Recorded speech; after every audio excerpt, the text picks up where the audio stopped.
사람은 무엇을 보고 무엇을 듣느냐 하는 것에 많은 영향을 받죠. 오늘도 기쁜 쌤 제 편지 보니까 제가 아침에 쭉 와서 쭉 읽어보니까요. 좀 저 개인적으로 좀 많이 도움이 되는 뭐 도전된다 그럴까요? 생각을 좀 하는 그런 기회를 줬는데 실패하는 제 공통점 중에 하나가 뭐냐 나중에라는 단어. 그래서 가만히 생각해 보니까 저도 나중에는 말을 잘 쓰거든요. 그래서 제 자신을 좀 돌아보게 되는 그런 시간을 가졌군요. 그런데 스펄전 목사님이 뭐라고 말했냐면 밑에 보면 지금 하십시오. 할 일이 생각나든 지금 해라. 스펄전 목사님은 유명한 분이죠. 영국에 계신 분이었는데 당대의 최고의 설교가 지금까지도 이만한 스펄전 목사님만한 설교자를 못 만난다 할 정도로 대단한 분이었죠. 그분이 이제 말씀하기를 오늘 지금 해라 할 일이 생각나든 그런 글들이 저에게 좀 생각하는 많은 시간들을 주었고 그렇게 해야 되겠다 하는 그런 생각들을 가지게 했습니다. 우리가 작은 거지만 무엇을 보느냐, 뭘 생각에 따라서 우리가 좀 달라질 수 있거든요. 그래서 여러분들이 왜 자꾸 말씀을 봐야 되느냐, 왜 자꾸 예배를 드려야 되느냐, 나를 변화시키기 위해서 그러는 줄 믿으시기 바랍니다. 거꾸로 말하면 예배가 안 될수록 변화가 안 된다는 말이고요. 말씀을 안 들을수록 나의 믿음이 자라지 않고 변화가 안 되고 훈련과 어떤 말씀에 집중하지 않고 훈련받지 않을수록 우리의 신앙생활은 변화가 없다는 거예요. 변할 가능성이 없다는 거죠. 왜냐하면 그만큼 각인 뿌리쳐지지 안 되기 때문에 우리는 그 말을 잘 쓰잖아요. 각인 뿌리쳐지, 복음 각인, 복음 각인, 복음 뿌리, 뭐 복음 체질. 우리가 그런 말 그리스도로 각인 뿌리칠되라 이렇게 말을 많이 하는데 결국은 우리가 이 각인이 돼 생각이 딱 바뀌어야 돼요. 각이라면은 생각이 딱 바뀌었다는 말이거든요. 이 각인 생각이 완전히 바뀌어야 되고 그다음에 그 말씀에 우리 삶이 뿌리 내리고 그리고 이제 우리 그게 그렇게 될 때 우리 삶에 적용이 되어서 체질된다는 말은 적용된다는 말 아닙니까? 그렇게 되겠죠. 그래서 자꾸 우리는 훈련 속으로 예배 속으로 들어가야 됩니다. 그 이유를 오늘도 우리가 말씀 보면 또 우리가 깨달을 수 있거든요. 어제 우리 산업선교 핵심 메시지 통해서 우리가 그 PK 수련회 이렇게 했었고요. 그리고 중간에 하는 메시지가 전도학 메시지인데 전도 메시지 다 들으셨겠죠. 다 보신 분들은. 근데 거기 전도 메시지 때 무슨 말씀하시냐면 그 OTP라는 또 말씀하세요. OTP라고 아시죠? 뭔지 아는 분은 이게 영어로는 one time 패스워드 해가지고 그 인터넷 뱅킹 하고 그럴 때 비밀번호 이렇게 주는 기계 같은 거 조그만한 게 있어요. 그 개인은 안 나오고 개인은 그 카드로 나오고 이제 법인에 보면 그렇게 기계로 나오거든요. 그 매일매일 번호가 바뀌어요. 이제 그 번호 하나 집어넣으면 이제 그게 은행권 거래할 수 있는 그런 건데 뭐 그런 의미 그런 걸 사용한다면 전 다른 의미로 또 볼 때는 뭐 다른 의미 사용되기도 하고 그러나 봐요. 근데 이제 어제 이 목사님 OTP에서 원타임 패스 이렇게 해가지고 이거 우리가 활용해 앞으로 세대가 또 활용이 된다 막 그런 얘기 막 하셨거든요. 결국 한 번 딱 들어가면 들어가면 모든 게 다 보이는. 그래서 뭐 이제 여러 가지 얘기했습니다만 자료 우리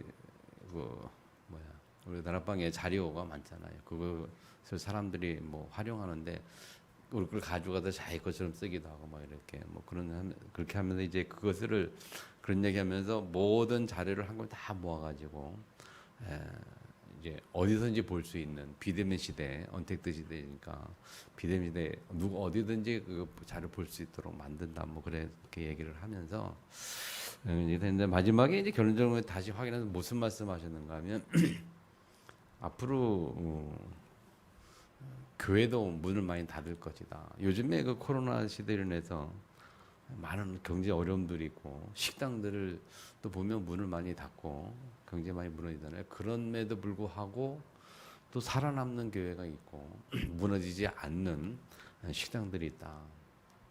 그래서 식당 얘기하면서 그랬거든요. 주문제 받는 식당. 사람들이 아무나 아무 손이나 막 받는 식당은 무너지고 주문제 식당은 사람들에서 우리 그 랩런트 중에 하나도 그 요리사 하나 있잖아요. 대구에 출신의 요리사가 서울에서 지금은 그 예약제로 주문만 받아서 음식을 만들잖아요. 그런 얘기도 해주면서 그러면서 무너지는 교회도 있고 그 교회가 앞으로도 코로나에도 무너지는 막 그래서 실제적으로 한국 교회가요 코로나 시대 오면서 이 어려운 개척교회들은 많이 문을 닫았습니다. 왜 문을 닫았냐면 교인이 원래 많지 않은 데다가 또 그 교인마저 교회 예배를 못 드리니까 뭐 경제적인 어려움 뭐 또 그런 것 때문에 많이 실제로 문을 닫았거든요. 그러면서 육생 뭐 그런 말이 있습니다. 그러나 문을 안 닫는 식당이 있듯이 교회도 무너지지 않는 교회가 있는데 어느 교회가 안 무너지냐?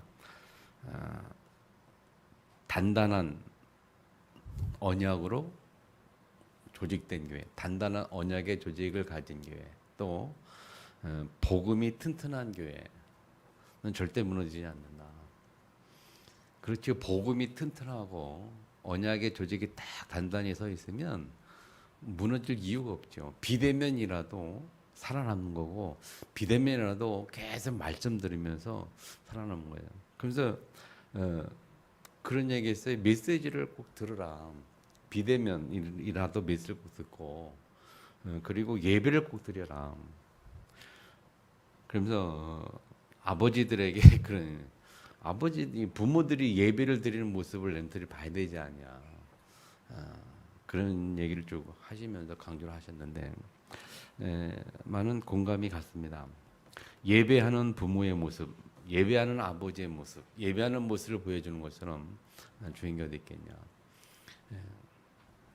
그래서 결국 렘넌트들이 복음의 언약에 뿌리 내도록 만들어주면 그거는 우리가 하나님 앞에서 할 일 다 한 것이고 또 우리가 자녀들 앞에서 볼 때도 할 일 다 한 것이고 그리고 자녀들에게 가장 큰 축복으로 남겨준 거거든요, 유산을. 왜냐면 그거보다 더 중요한 게 없잖아요.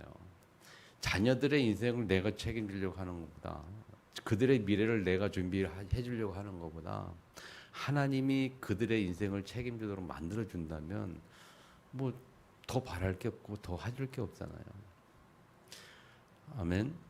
우리가 자녀들에게 복음의 뿌리 내리고 언약을 제대로 뿌리 내리게 만들어서 그 자녀들이 복음과 언약이 확실하고 미래의 하나님의 새 언약을 다 가지고 있을 때에 말씀 속에 있을 때에 그렇게 만들어주면 하나님이 그 자녀의 미래를 책임질 거 아니겠습니까? 아멘. 야곱이 아무리 요셉을 사랑했어도 요셉의 인생을 책임질 수 없었어요. 요셉이 결국은 노예로 팔려갖고 감옥 가기도 하고 그랬는데 그 모든 과정을 하나님이 지키시고 인도하시고 하심이 결국 하나님의 역사를 이루는 그래서 애굽 나라의 강대국의 총리가 되고 세상적 올 때 성공시켜주는 그런 역사를 누가 이뤄갔느냐? 요셉의 인생에서 하나님이 이뤄갔다는 거예요. 아멘. 그래서 정말 우리가 중요한 것이 뭐냐면 복음의 뿌리 내리는 것. 그리고 그 복음 속에서 언약이 회복되고 언약이 잡혀져야 되는 거예요. 아멘. 우리 렘넌트들은 잘 들으세요. 복음에 뿌리 내리고 그 복음 속에서 하나님 내게 주신 언약이 내게 회복이 되고 잡혀지고 내가 잡아야 되는 것이고 그것 되면 다 끝난 거예요. 그래서 용사님 지난번 떠올릴 때도 얘기했잖아요. 공부를 잘하는 사람 공부를 잘하는 거 참 좋다. 너무 좋다. 그러나 공부를 못하는 것도 더더욱 좋다라고 얘기하면서 뭐 공부가 중요한 게 아니다. 뭐 여러 가지 미래가는 얘기했잖아요. 어제는 기도스쿨 5주간 비대면쪽 했는데요. 어제는 이제 강사가 저 미국 보스턴에 있는 그 대학 교수님인데 다락방저 장로거든요. 그 미션홈을 아주 잘하는 그 장로님 한 분 계세요. 그분이 강사를 했는데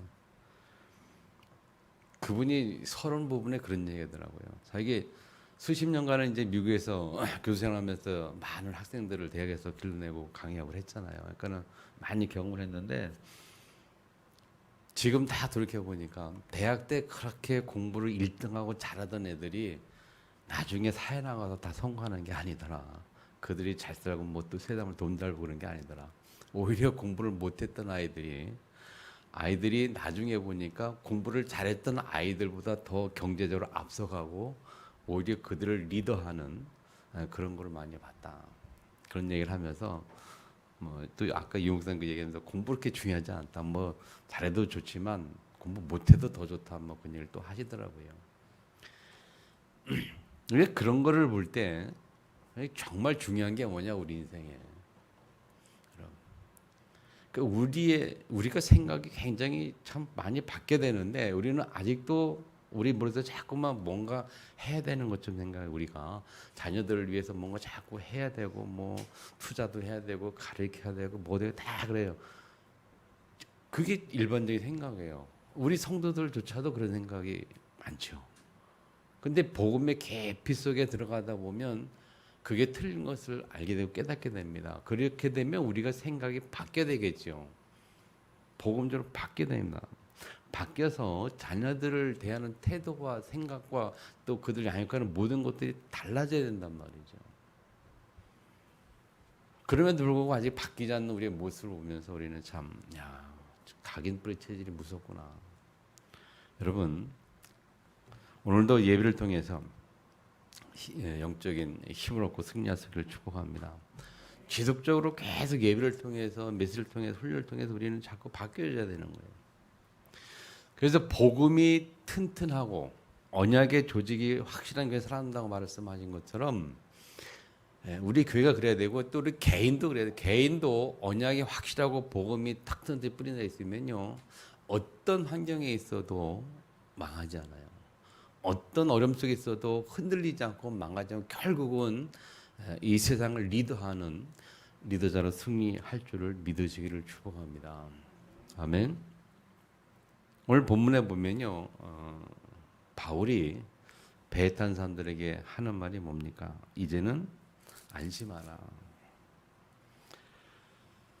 내가 너희를 원하는 이제는 안심하라. 그래서 뭐냐면 너희 중에 아무도 생명에는 아무런 손상이 없겠고 오직 배뿐이라. 배는 부서지고 못 쓰게 돼도 너희 생명에는 전혀 문제가 없을 것이다. 그러니까 안심하라 그렇게 말하는 거예요.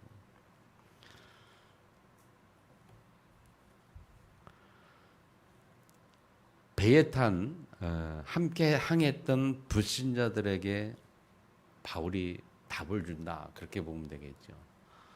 자, 우리 삶을 통해서 우리가 우리의 삶 속에서 우리 주변의 불신자들에게 얼마만큼 우리는 그들에게 답을 줄 수 있는가? 인생의 답을 줄 수 있고 삶의 답을 줄 수 있고 모든 문제에 답을 얼마만큼 줄 수 있는가 하는 부분들 좀 생각이 되어야 되겠죠. 바울은 분명히 말했어요. 이제는 안심하라. 너희 생명에 잘 문제가 없을 것이다. 괜찮다.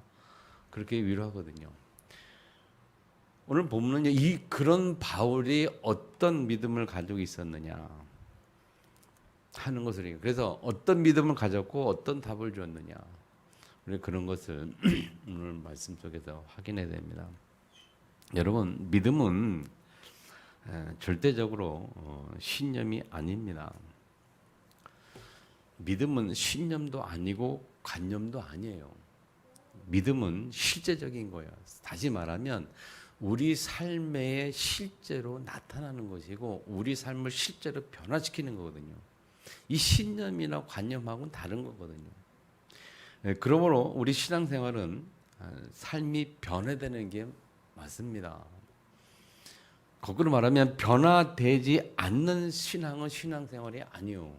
변화되지 않는 믿음은 믿음이 아니요. 변화되지 않는 믿음은 관념이고 신념일 뿐이에요. 그래서 우리가 변화되는 것이 신앙생활 때문에 신자를 보고 뭐라고 말하냐? 성도라고 성도. 우리 성도라고 그러죠, 우리끼리. 성경을 뭐라 해요? 이 책을 뭐라 해요? 성경. 이 교회를 뭐라고 표현해요? 성전. 그리고 신자를 성도라고 그래요. 여기서 성이라는 게 거룩하다는 의미도 있습니다만은 구별됐다는 뜻이거든요. 그래서 건물은 건물인데 구별된 건물, 성전. 아멘. 사람은 사람인데 구별된 사람, 성도. 아멘. 책은 책인데 구별된 책, 거룩한 책, 구별된 책, 이 성경 그렇게 말하는 거예요. 이 말은 뭡니까? 이 성도는 구별됐다 또는 거룩하다 그 말은 뭐냐면 성도는 바뀌었다는 겁니다. 변화됐다는 거예요. 불신자와는 다르게 변화된 삶을 살아간다는 의미란 말이죠. 아멘. 구별된 무리니까 다르단 말이죠. 그래서 여러분 그런 의미에서 우리가 정말 하나님 앞에 서야 되겠고요. 오늘 바울을 보면서 우리는 정말 바울의 믿음을 보고 또 답을 주는 모습을 보면서 우리는 어떤 믿음을 가져야 되느냐. 자, 바울의 믿음은 첫 번째 어떤 믿음이었는가 하면요. 바울은 오늘 본문 24절에 보면 내가 속한 바라고 말했어요. 내가 속한 바. 자, 23절에 내가 속한 바. 이 말을 잘 기억하시기 바랍니다. 실제적인 믿음을 말하는데 내가 속한 바. 다시 말하면 나는 어디에 속해 있느냐.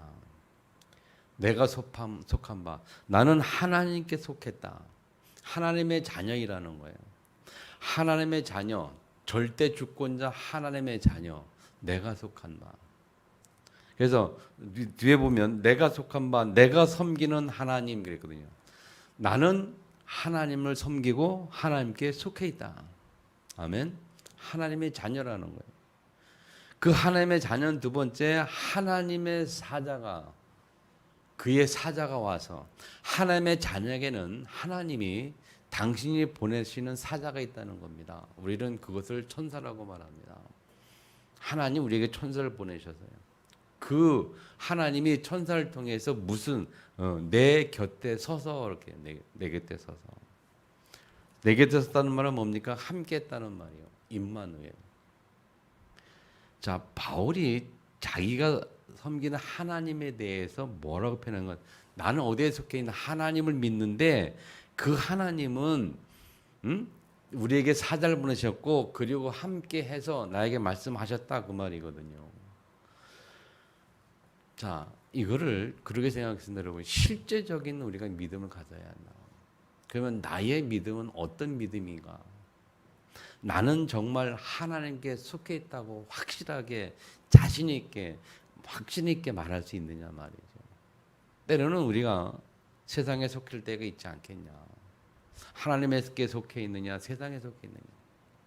하나님의 자녀로 하나님께 속한 자로 사느냐, 아니면 마귀의 자녀로 마귀에게 속해 사느냐, 아니면 세상의 자녀로 세상에 속해 사느냐 말이에요. 우리 삶의 모습을 가끔 보면요, 그런 경우가 있어요. 어떤 성도를 보면은 참 분명히 믿는 성도인데 삶의 모습 보면은 세상에 속한 사람 같아. 세상에 속한 사람. 그 말은 뭡니까? 불신자의 모습으로 살아가는 거죠. 불신자의 모습으로.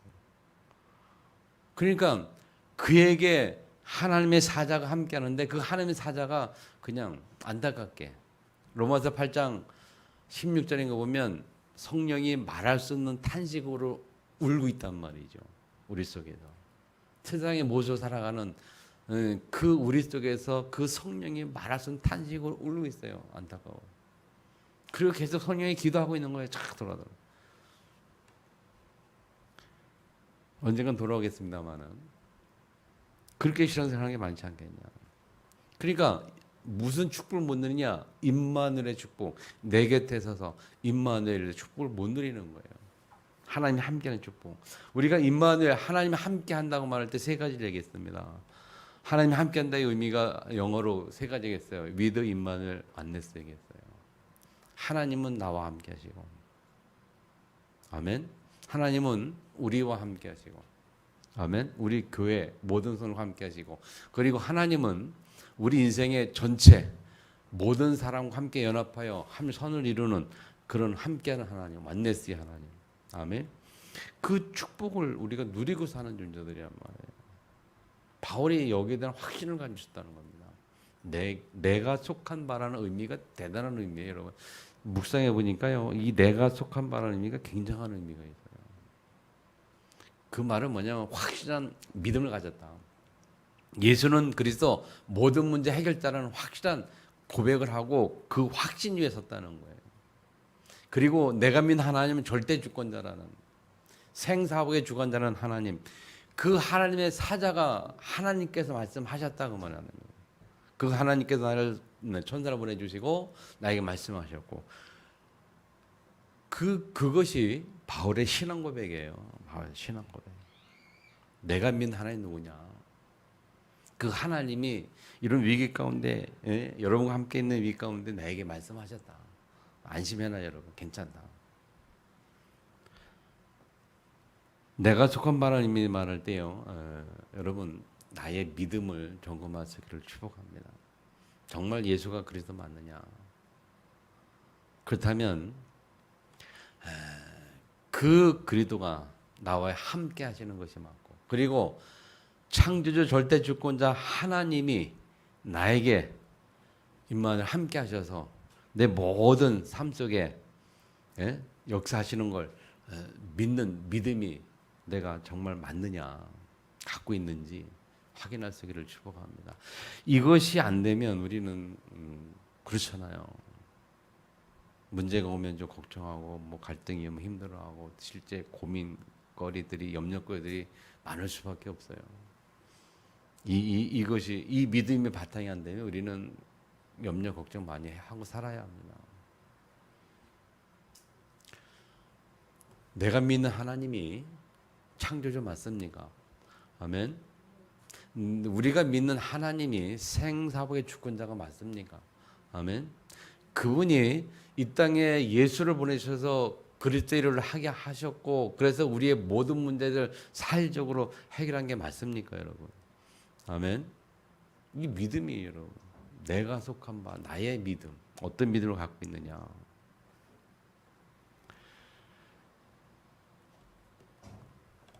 그 믿음을 이 사람들 앞에 고백하는 거예요. 내가 믿는 하나님은, 하나님이 말씀하는데 그 하나님이 누군지 아냐.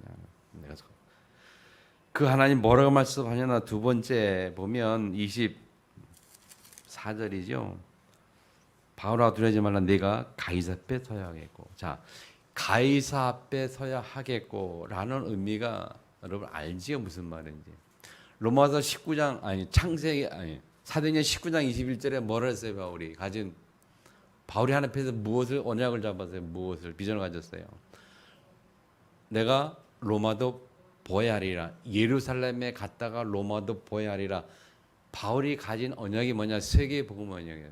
로마에 가는 것을 자기의 미래의 비전을 잡았어요. 자기 미래의 삶의 목적과 이유가 뭐냐? 나는 로마에 가는 것이다. 로마도 보아야 하리라. 로마에 갈 것이다. 그렇게 했을 때에 23장 11절에 하나님이 그에게 주신 말씀이 뭡니까? 죽음의 위기 가운데 있을 때에 주신 말씀이 뭐예요? 내가 로마도 보아야 하리라.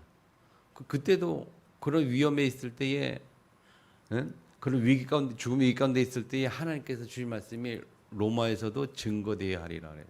로마 증거되리라. 오늘 이 사도행전 20장의 내용은 이 풍랑 앞에서, 풍랑 만난 시대의 풍랑 앞에서 하나님이 바울에게 주신 말씀이 뭐냐면 내가 가이사 앞에 서야 하겠고. 여러분, 하나님은 우리가 하나님이 원하시는 삶, 그 하나님 원하는 삶 속에서 내가 어떤 언약을 붙잡느냐, 그 내가 붙잡은 그 언약을 우리 삶 속에 성취시키는 하나님이에요. 성취교 갈 때에 가는 곳 가져서 우리가 어떤 위험을 만나고 문제가 생기고 위기를 만나도 하나님이 그때그때 우리에게 주시는 말씀들이 있어요. 믿으십니까, 여러분? 바울처럼. 우리가 어떤 하나님 앞에 어떤 언약을 잡느냐에 따라서 하나님이 우리에게 주시는 메시지가 있다니까요. 우리에게 말씀을 하셔요. 그래서 세계 보모의 언약을 딱 잡고 237 언약을 딱 잡고 있으면 하나님이 우리에게 그때그때 위기, 문제, 환난 올 때에 계속 말씀 주신다니까요. 어떻게 주십니까, 여러분? 예배를 통해서. 믿습니까? 훈련을 통해서 예배를 통해서 계속 우리는 그때그때 말씀을. 그래서 강단 메시지 이야기 계속 나오는 거거든요. 계속 메시지 주셔요. 말씀을 따라 인도하신다니까요. 자, 가이사 앞에 서야겠고. 그래서 그 언약을 확인시키면서 바울에게 하는 말이 뭐냐면 하나님께서 바울이 말해요. 하나님께서라고 또 말. 하나님께서 너와 함께하는 자를 다 내게 주셨다. 그렇게 말씀하셨다는 거예요. 자, 그 말이 뭡니까? 바울이 가이사 앞에 서야 되기 때문에 로마에 그 말은 바울이 로마에 가야 되기 때문에 바울 때문에 너희들이 살 것이다 그 말이에요. 바울이 죽지 않을 것이고 로마 가야 되니까 그것 때문에 너희들이 살아날 것이다 그렇게 말해요. 아멘. 전도자는요. 전도자 때문에 주변이 사는 축복을 누린다니까요. 그래서 요셉도 그랬잖아요. 요셉을 위하여 그랬어요. 요셉을 위하여 보디발의 집에 또 보디발의 수산물에 하나님이 복을 주셨다. 누구 때문에? 요셉 때문에. 요셉이 누굽니까? 세보모 언약, 237 언약 잡은 자. 그 요셉 때문에 하나님이 주변을 축복하시는 거예요. 오늘 본문에도 바울 때문에 로마에 갈 수밖에 없는 그 언약 잡은 바울 때문에 하나님이 주변 사람들을 살려주는 거예요. 맞습니까? 잘 기억하세요. 여러분 한 사람이 하나님 앞에 237 언약 딱 잡고 흔들리지 않고 있으면 여러분 한 사람 때문에 가정이 살고 가문이 사는 줄 믿으시기 바랍니다. 이게 하나님이 우리 주신 축복의 언약이에요. 성경의 역사가 그래요. 어저께 그 강의했던 그 유현철 장로라는 그분이 강의 내용이 뭐냐면요. 그 내용이었어요. 하나님은 세계복음화를 하실 때 하나님은 한 개인을 쓰는 게 아니고 그 개인과 함께하는 팀을 쓰신다는 거예요. 하지만 하나님은 세계복음할 때 팀 구성해서 쓰신다는 거죠. 그러면서 이제 성경에 이 얘기를 쫙 해준 거예요. 아담이 혼자 산 게 아니죠. 아담에 누굴 붙였어요? 하와를 붙여줬어요. 팀을 만드셨다니까요. 그런 식으로. 아브라함에게 누굴 붙였느냐? 팀을 붙여줬어요. 팀을. 300명 가병 뭐 이렇게까지 막 쭉 얘기하면 사라뿐만이 아니고 모세에게도 하나님 누굴 붙였습니까? 여러분 세 사람 여호수아, 갈렙, 이드로 뭐 몇 명 붙였잖아요. 팀으로 붙였어요. 그래서 팀에 대한 중요성을 얘기 많이 했고요. 그 얘기를 하면서 뭔 얘기를 하는가 하면 자기가 대학 교수니까 학생들이 졸업할 때 추천서를 많이 쓰러 온다는 거예요. 많이 쓴 것 중에 추천서 어디 취업해야 되니까 이제 추천서 써줄 거 아니에요. 쭉 써주는데 그 써주면 이제 그쪽 회사 측에서 그쪽에서 이제 때론 문의가 이렇게 연락이 뭐 물어보러 온다는 거예요. 그 묻는 것 중에 가장 많은 질문이 뭐 거의 그건데 질문이 그 질문이 뭐냐면 이 사람은 그 함께하는 팀이 있습니까? 영어로 are you 뭐라 메이커 팀 뭐래 아니 잊어버렸네. 내용이 뭐냐면 이 사람이 팀에서 팀 역할을 잘 하는 편입니까? 못하는 편입니까? 그 질문을 얘기한다는 거예요. 그래서 팀이라는 게 뭡니까? 구성원 아니에요. 같은 단체잖아요. 조직이잖아요. 그 속에서 그 팀 역할에서 팀 구성원의 역할을 제대로 잘 하느냐 못 하느냐 그 얘기를 묻는 거예요. 회사에서. 추천서 내용의 주내용이 이제 그거라는 거죠. 물어보면. 그러니까 학교에서 학교 생활을 잘했느냐 못했느냐 그런 거죠. 그러면서 네 가지 부류 얘기를 하더라고요. 교수가 어떤 아이들과 관계하면서 네 가지 부류 얘기했는데 어떤 아이들은 무슨 일을 시키면은 안 하는 아이들이 있고 무슨 일을 시키면은 그 시키는 일만 잘하는 사람이 있고 또 어떤 아이는 그 일을 시키면 그 시키는 일에 위에 플러스 알파 그 일보다 더 일을 좀 더 하는 아이들이 있고 그럼 그 아이들 좋은 아이들이죠. 그리고 시키는 일 그대로 하는 것도 좋은 거고 더 좋은 것은 시키는 것보다 좀 더 일을 알아서 더 하는 것도 좋은 거고 근데 더 좋은 사람이 누군가 하면 시키지 않았는데도 교수님이 무엇을 원하시고 무슨 생각을 하는지 알아서 일을 하는 친구가 있다는 거예요. 그것처럼 좋은 팀원이 없다는 거죠. 그런 팀원 얘기하면서 그러는 거예요. 팀원 얘기하면서. 우리가 조직에서 딱 알아서 그냥 다나. 생각해보면 그렇잖아요. 우리가 어떤 조직에 보면 시키지 않아도 알아서 조직 필요한 것도 다 이렇게 하고 그러고 그런 사람 보면은 우리가 어떻게 생각하겠어요? 그 사람들을 끌어줄 수밖에 없잖아요. 인정 끌어주고 해줄 수밖에 없잖아요. 그래서 유 목사님이 늘 얘기하는 그거 아닙니까? 직장 생활할 때 우리가 뭐라 합니까? 200% 300% 일을 해라. 월급을 100만 원 받으면 200만 원 300만 원 것처럼 일을 해라라고 하는 의미가 이해가 돼요. 무슨 말이에요? 그러니까 회사에서 그런 사람 원하는 거예요. 팀 속에서 역할을 제대로 하느냐. 그러면서 얘기는 하나님도 세계 복음화를 맡기실 때에 혼자에게 맡기는 게 아니라 같이 팀을 구성해 주셨다는 거예요. 어제 강의가 참 의미가 있었어요. 저 개인적으로도. 여러분, 하나님은 혼자에게 일을 맡긴 게 아니고 같이 함께 연합할 수. 그래서 이 완네스라는 단어, 위드라는 단어, 인면 단어가 우리에게 참 필요한 거고 그 이유가 있는 거거든요. 우리 교회가 팀이 같이 서로게 뭔가 소통이 될 때에 그때 역사가 일어나는 거예요. 소통이 될 때에. 아멘. 함께 말하지 않아도 뭔가 서로 필요 알고 일할 수 있는, 알아서 할 수 있는 그런 단계. 그게 가장 소통이 잘 되는 거겠죠. 그래서 하나님 우리에게 언약을 주는데 그 언약을 이루실 때에 절대 우리 혼자 하는 게 아니거든요. 세상 말로 사자성어는 뭐 있습니까? 세상에 독불장군은 없다는 거죠. 혼자 안 된다는 거. 같이. 그래서 어제도 그 메시지 들으면서 제가 무슨 생각했냐면 그렇구나. 예를 들면 우리 시차례, 목사님들 모인 시차례 또는 노예 그런 것도 어떤 면에서는 팀이 아니겠냐라고 생각이 들면서 저는 굉장히 생각이 좀 많이 어제 굉장히 달라졌어요. 노예에 대해서 제가 부정적인 생각들이 좀 많았는데 어제 메시지 들으면서 그렇구나. 하나님이 주신 세계 복음화를 위한 팀이라고 생각한다면 뭔가 달라야 되는 거예요. 네, 팀을 생각한다면. 그래서 제가 생각이 바뀌었어요. 어제.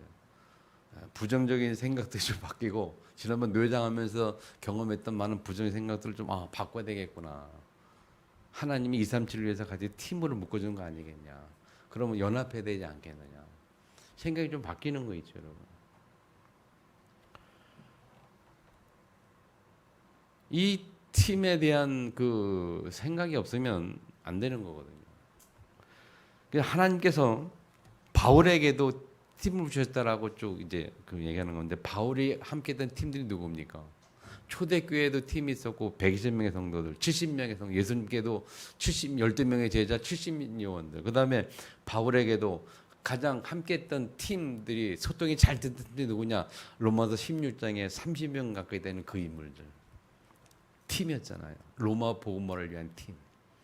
아멘.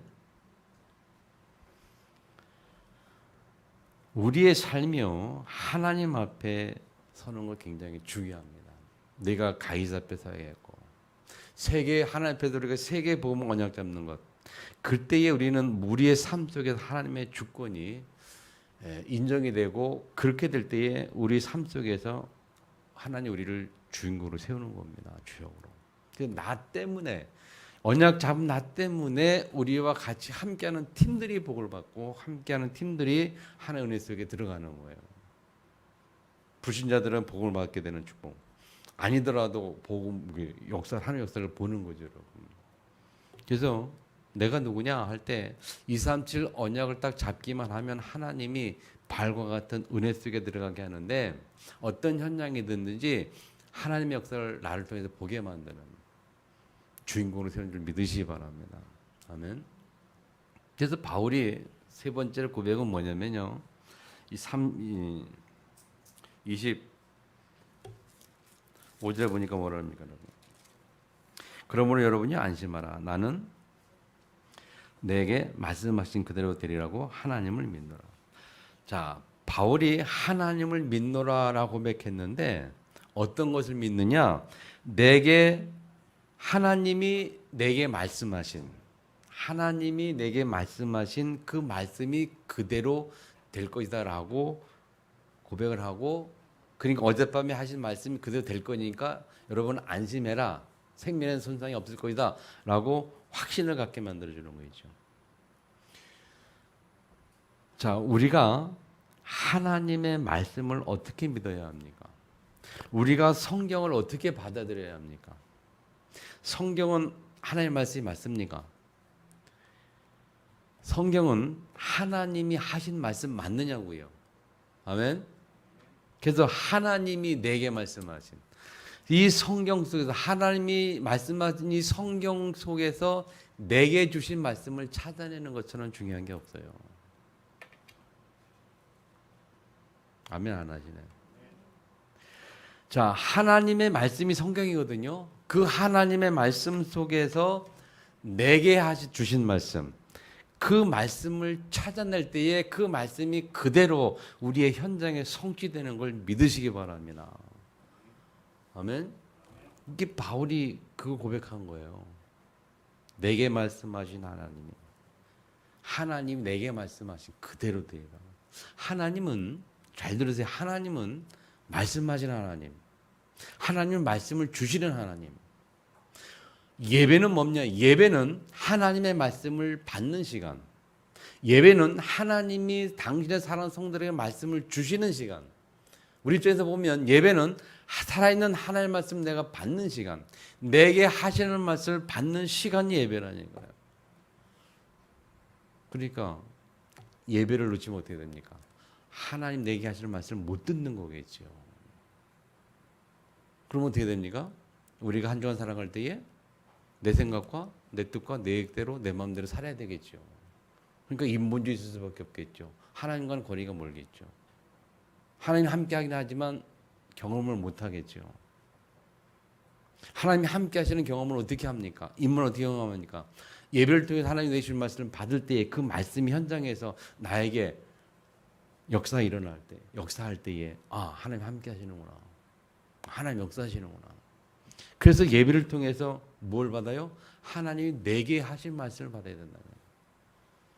아멘. 그 말씀을 하나님은 그대로 성취시키는 분이다. 바울이 가진 확실한 고백이요 믿음이요. 아멘.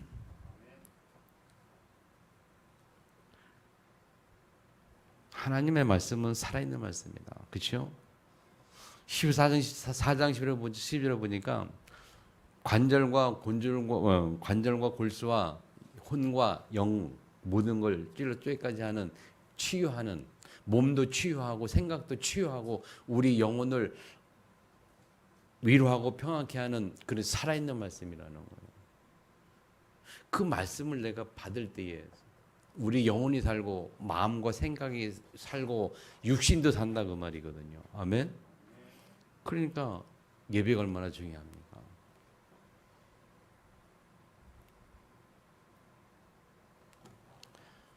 그래서 예배 생명을 해야 된다니까요. 비대면으로 예배 드리는 분들도 마찬가지예요. 가능하면 와서 예배 드리시고 하나님. 자, 이따 광고 시간에 제가 얘기하려고 했는데 여러분 코로나 때문에 지금 우리 이렇게 되는 거 아닙니까? 근데 코로나 예방주사 제가 지난주 목요일 날 어제 그저께 2차 접종 맞췄어요. 2차 접종. 제가 네, 우리 교회 2차 접종 맞추시는 분들이 여러 분 계세요.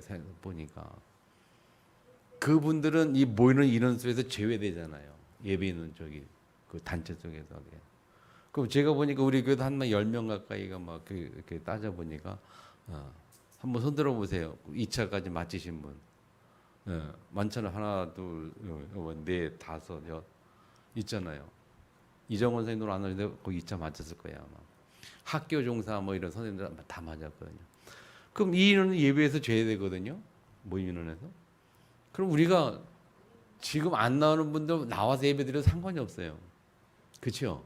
우리 방역 수칙을 제대로 지키는 거거든요. 그 말은. 네. 그리고 코로나 걸리고 안 걸리고 하나님께 기도하는 문제고 그렇게 하면 되지. 방역 수칙을 철저히 지키면서 우리가 예배드리면. 아멘. 자, 무슨 얘기냐? 믿음 얘기다 그래요. 하나님의 살아있는 것을 받는 게 그렇게 중요한 거예요, 예배가. 그 예배에 생명 걸고 하나님 앞에 딱 섰을 때에 그 하나님 말씀 내게 회복이 되고 회복이 될 때에 그 말씀이 그대로 손기되는 이 축복 맞다면 우리가 예배에 생명 걸고 기도하자. 아멘. 그리고 늘 얘기하잖아요. 예배 5분 10분 전에 와서 하나님이 내게 말씀하신 무엇인가를 기도해라. 지난주에 그 기도글 강사가 최미학 온 사람 분이었는데요. 그분이 그런 얘기 하더라고요. 자기는 예배 때 항상 하나님께 무슨 기도하느냐. 하나님 오늘은요 목사님을 통해서 내게 무슨 말씀을 주실 거예요. 무슨 말 주실 거예요. 그렇게 질문하고 그 주실 걸 기대하고 감사하는 마음으로 예배드린다는 거예요. 오늘 하나님이 목사님 통해서 제게 어떤 말씀 주실 거예요. 그리고 그 말씀을 받은 걸 가지고 현장을 놓고 생각하는데 그 말씀 받은 거 가지고 현장에 가는데 그 말씀을 그대로 현장 가지고 가는 게 아니라 그 말씀을 현장에 맞게 또 재구성하는. 그게 무슨 말이니까 자 우리가 예를 들어서 이렇게 얘기해요. 자 편의점에서 햇반을 샀습니다. 밥을 샀잖아요. 밥 먹는 밥 그걸 우리가 허기를 채우고 배고프면 해결하잖아요. 근데 그거를 어떤 사람에게는 그걸 가지고 볶음밥으로 만들고 어떤 사람은 그거 가지고 무슨 밥을 만들고 그 사람에게 맞게 각자 취향대로 먹잖아요. 그것처럼 우리가 하나님 말씀을 받으면 그 말씀을 가지고 현장 갈 때에 내가 만나는 사람의 대상에게 맞게 그 밥을 다 요리를 해가지고 준다는 거죠. 근데 그 얘기를 들으면서 참 그래서 올해 1년 동안 지금 코로나 시대로 언택트 시대인데 자기는 올해 그 우리 본부 저기가 올해 뭡니까 237 123 123 RUTC 응답의 현장이잖아요. 그 말씀 그대로 올해 받은 응답을 얘기 쭉 해주는데 응답 많이 받았더라고요. 뭐 학교 교수로 뭐 세워지기도 하고 뭐 이렇게 했는데 그런 얘기하면서 얘기하는 과정이 그걸 얘기하는 거예요. 하나님이 주시는 말씀을 그대로 내가 받고 그 말씀을 현장에 딱 가지고 가니까 하나님 역사하는 자기가 응답받는 내용을 얘기한 그런 거거든요. 자, 그래서 이 사람은 예배 드릴 때 들어갈 때 꼭 그냥 미리 가다 기도하는 내용이 뭐예요? 하나님 오늘은 세우신 목사를 통해서 내게 주실 말씀이 뭐예요? 물어보고 기대하고 기다린다는 거죠. 하나님은 말씀하시는 분이고 말씀을 주시는 분이고 우리는 그 말씀을 받아야 합니다. 아멘. 자, 첫 번째는 뭡니까? 결론적으로 요약하면요. 첫 번째는 나의 믿음을 하나님 앞에 점검하시길 바라고요. 진짜 하나님 백 믿으시길 바라고. 그다음에 두 번째, 나의 삶의 목적과 이유가 뭔가 하나님 앞에 바르게 되었을 때에 하나님이 현장의 주역으로 세우시고 축복하신다는 사실. 세 번째, 나의 실제 삶의 현장은 실제 여러분 삶의 현장은 하나님의 말씀과 관계가 있느냐 없느냐는 걸 점검하시고 확인하시고 회복하시기를 축복합니다. 여러분 한 주간의 삶이 주일과 강단의 메시지 연결이 되는지 안 되는지 점검하시고 안 된다면 기도하시기 바랍니다. 바꾸시기 바랍니다. 아멘. 그래서 결론 여러분 참 믿음 그리고 참 복음 진짜 튼튼한 복음 속에서 세워진 그 믿음을 가지고 언약이 단단한 사람은요 어떠한 현장에도 흔들리지 않습니다. 오늘 본문의 바울처럼 어떠한 현장에도 흔들리지 않고 현장에 주역되는 거예요. 여러분들이 이 축복에 주역되도록 이 현장에 주역이 되도록 승리하기를 주님으로 축원합니다. 주신 말씀 붙들고 통화같이 기도하겠습니다. 바울이 현장 사람들에게 이제는 안심하라라고 답을 준 것처럼 우리의 삶이 우리의 현장이 나를 인하여 답을 얻는 우리 주역으로 승리할 수 있도록 통화같이 한번 기도하겠습니다. 살아계신 아버지 감사합니다. 오늘도 우리에게